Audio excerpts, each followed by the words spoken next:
Okay, this is a big job. So you can see the back of the house, and it's got a lot of crap on it. So we're gonna start off with clearing it all. So we've got like 3 different antennas here that are not being in use. We've got a very patchy wall. We've got loose cables there up the top. We've got a bird's nest going up in the, what is called, those, I don't know, those plumbing areas, whatever it is. We've got to get rid of it. Got to get rid of the overgrown vines from the neighbor, because that neighbor is never in. He's maybe in like once a year. Bit of a weird guy. Anyway, I'm gonna do a lot of ghetto climbing here with a ladder that bends a little bit, but it's very good actually. So let's get up there and remove that antenna. It's massive, and we've got a lot of holes in the wall, so we're gonna have to fill that up, but we'll leave that to later. So I'm gonna split this up into quite a few different tasks. So first task is sorting out the cables and removing any things that are not being in use. Like we've got a rotten wooden piece that we need to get rid of. Remove any remaining screws that are in the wall that aren't being in use, and remove that bird's nest or like overgrowth grass. And then we're gonna clean up the wall before we can actually do any painting. But yeah, lots of back and forth because I don't exactly have scaffolding, so I've got to move the ladder left and right.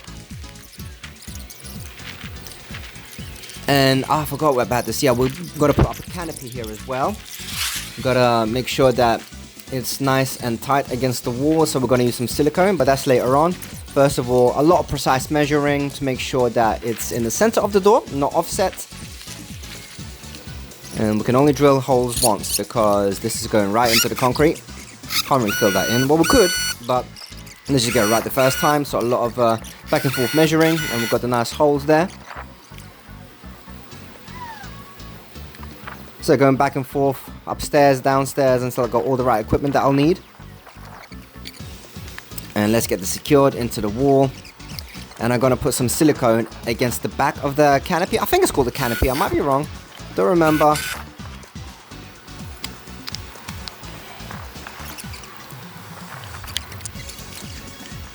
Right, let's clean this up before I put the silicone in, because once it's stuck, I do not want to peel it off.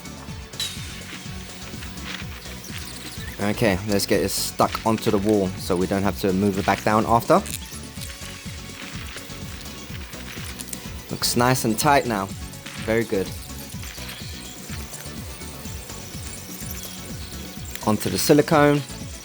Make sure no water leaks down before, in between the gaps, and it flows down where it's supposed to. Okay, so even though we had like 3 aerials removed, I had one in my loft when I was watching TV, which I no longer am.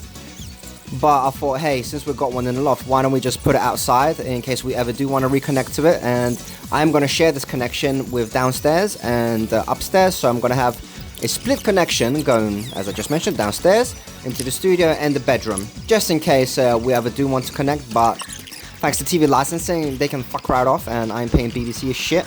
I can just go on YouTube and just watch whatever the fuck I want. But like, yeah, BBC can go to hell.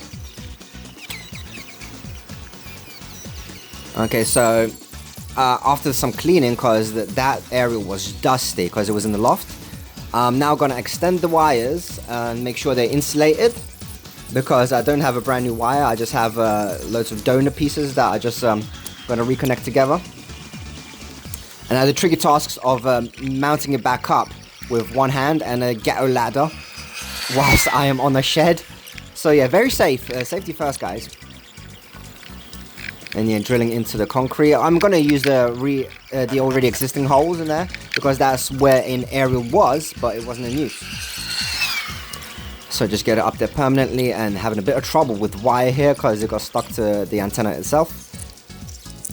So let's ramp up the speeds to 8,000. Watching me on roids, basically. Back onto soldering to extend the wire. So I'm using a soldering iron and some lead. I think it's lead, solder, tin, whatever you want to call it. And then insulation to make sure that the cable doesn't interfere with the outside, the ground cable. I don't really understand how the antenna works anyway. Isn't it all aluminum and that apparently connects, that sends a signal? Yeah, crazy, but it works, so whatever. Anyway, gotta get that cable across up into the loft where the CCTV wire is. Just get them all in the same hole so it's a bit easier to manage.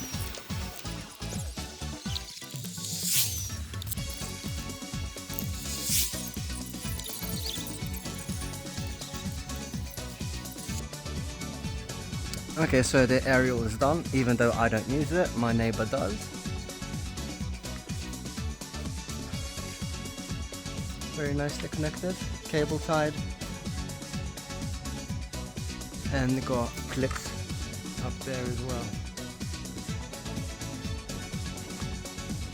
Bloody perfect. Look at that grill we've got there.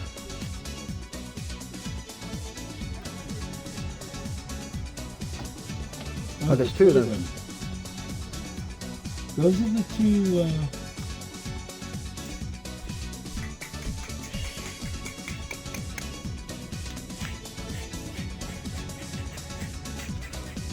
It's really angry, isn't it? He really pissed off somehow. Where is it?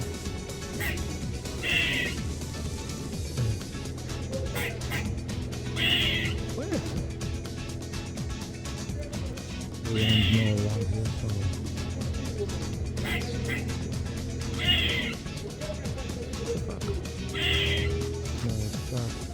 I can see it. Can't see the camera. Right above there. I've never heard him react like that.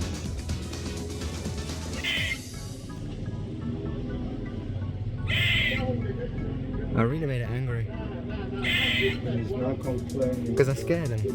Because normally he was looking at him.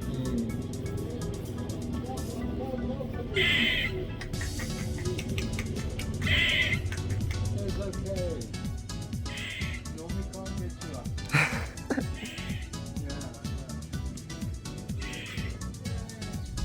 Normie. Naughty boy.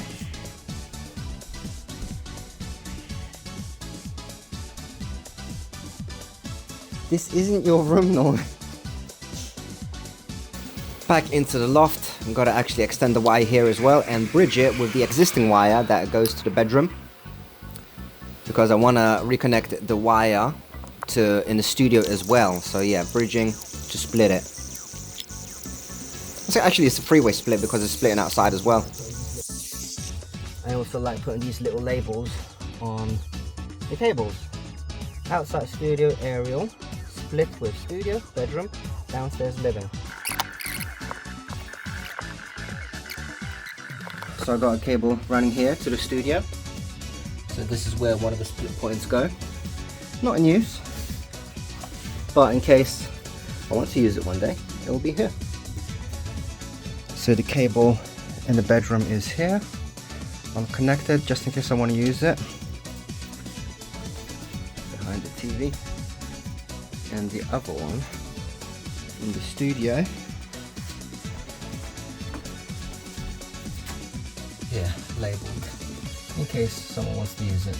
And since we're going in the loft to do all this wiring, I thought I might as well finally add the two remaining lights that would complete the room, so now it's balanced. Because we've got 6 drop-down lights, spotlights from the ceiling, but I didn't have them installed where the studio kind of is for photography, because I would thought it would interfere with the lighting, but it really doesn't. If I'm using flash lighting, it's much more powerful, and if I do want to turn off the lights, I can just turn them all off. So I'd rather have the lighting balanced and spread everywhere going down when I do have the global lighting on in the studio. It's just a bit of quick wiring, obviously with the light mains off, because I do not want to blow myself up, thanks. We're going to be painting the back of the house in the next one, so stay tuned for that, guys. Take care.